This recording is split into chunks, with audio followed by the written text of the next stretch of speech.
Good evening everybody, it's Charlie and welcome back to another video on the Chatting Leeds YouTube channel. How's everybody doing on this fine Thursday night?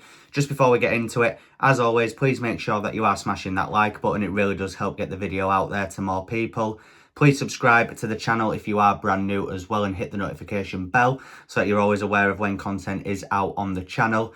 And of course, get all your thoughts and opinions into the comment section down below, and also make sure that you are checking out the membership features on the channel. If you'd like to contribute and help the channel grow, then please make sure you become a member. All of the information and all the perks will be on the link in the description. So yeah, we're here tonight to discuss Daniel Farke's press conference today. Obviously his pre-match presser ahead of the Swansea City game on Saturday afternoon. Where obviously the all-important, the eagerly anticipated news about Gnonto was, I'm sure, the forefront of the journalists' minds who were in attendance to ask him his questions, and we kind of got an answer, but at the same time we kind of didn't. It wasn't what I expected it to be, I can't lie, in a good way. I did expect the worst, obviously, because it's just the look of Leeds United, but judging by what Farke said, it doesn't sound too serious. He said that obviously he's been back at Thorpe Park since Sunday. He's had tests, he's been assessed. He took part in a light session today, but the final decision on whether he will be included in the squad for Saturday will be in the final training session tomorrow. So it all we still don't really know until 2 o'clock on Saturday afternoon, do we really? But, it's promising in a sense of, he pretty much said, did Farke, that if he misses this game, that he should be available for the Luton game next week, which, if we have to not have him for one game, I'd rather not have him for the Swansea game. No disrespect to Swansea, and again, that comment could bite me on the arse on Saturday night, but, I think if there's a game that I'm not bothered about him missing in this running, Swansea at home, yeah, not too concerned. If we have to have Brendan Aronson on Saturday, I'm sure he can at least do a job against Swansea, I'd like to think. Anyway, good news regarding Ethan Ampadu as well. Ethan Ampadu has been back in team training as of last Friday, which is good, and that he will definitely be in the squad for Saturday. Didn't say if he would start, and I'll be honest, I don't think he will. I think, just to even have Ethan Ampadu in the squad on Saturday is massive. If we need him to come on and just, calm things down in the middle of the park, it's a great player to have on your bench. And, the guy's just a freak, but in a good way. Like, the previous injury that he had, he was meant to be out for a lot longer than what he was. I think he came back about a month early. And with this one as well, I think he's come back a few weeks early. So, it's crazy really. His body does heal well, which is very good to know and see. So yeah, Farke said he'll definitely be in the squad. Whether he starts or not, I'm not too sure, like I say. But, just to have him in the squad, I think is huge. And it'll give the team a huge lift.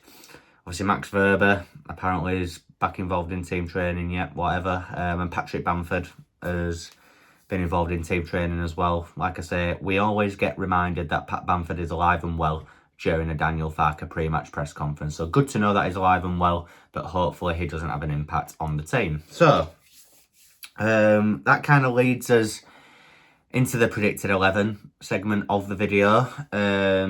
Who do I think Daniel Farke will pick to start this game against Swansea at home? 3 o'clock kickoff, probably the last 3 o'clock kickoff on a Saturday of the season, so enjoy it while we can, people. Enjoy it while we can. So yeah, in goal it'll obviously be Lamelier. Yeah, hasn't really done anything too wrong in the last few games. I'm not blaming him for either of the QPR goals at Loftus Road. Obviously the first one was a beautiful assist from Brendan Aronson. And the second one, I think there's a lot in the build-up that has to be answered for, as to, defenders not picking up their men, etc, etc. So, yeah, Lamelier will, of course, be in goal, ahead of Welsh number 1, Carl Darlow. The back four, I think, will remain unchanged from that game at Loftus Road. So, obviously, that'll be Jayden Bogle at right back alongside Joe Rodon and Pascal Struijk. And Junior Firpo at left back, apparently, according to Farke, Firpo was not getting back to Thorpe Arch until earlier on this afternoon. But, hopefully he's come through the international duty period unscathed, and that he can start at left back, because your other option's Sam Byram, and I just think the balance is just all off if Byram comes in at left back. Obviously there's Isaac Schmidt, but let's be honest, he's not getting a game. So the double pivot, it all kind of depends on Ethan Ampadu and the decision that Farke makes regarding him. If Farke feels that he's fit enough, I think Ampadu will start alongside Ayo Tanaka in the middle of the park. But if he does what I think he's going to do and maybe give Ampadu a bit of a rest in this game, I think it'll be Joe Rothwell and Ayo Tanaka. Given that it's a home game, and obviously given the fact that Gnonto is probably not going to start as well. Dan James did get a rest, a half-hour rest in the latest Wales game. So I do think he'll come back and be fit and ready to go on the right wing. Brendan Aronson has had a break, obviously, because he didn't play for the US men's national team. So I think he will play in the 10, unfortunately, with Gnonto looking likely to be injured for this game. And Manor Solomon, obviously on international duty with Israel, apparently come through that fairly unscathed as well. So I thoroughly expect Farke to pick Solomon on the left-hand side once again. And Joel Perreault up top, who turned down the chance to join up with his country for the international. I've forgotten what the name of the country is. I've never heard of it before. But yeah, he turned it down because he wanted to focus on promotion, which is good. It is good that he's got that sort of desire and got that motivation and that tunnel vision to try and get Leeds United over the line this season.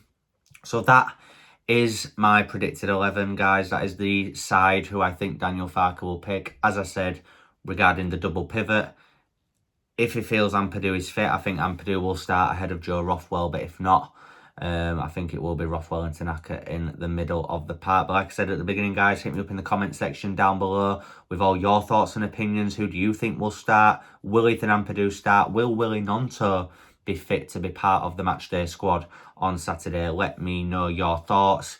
And yeah, if you've enjoyed the content, please make sure you're smashing that like button. Please subscribe to the channel if you are brand new, along with hitting the notification bell. And I will be back tomorrow night with my Swansea City preview. So make sure that you tune into that, and I'll see you in a bit. Cheers.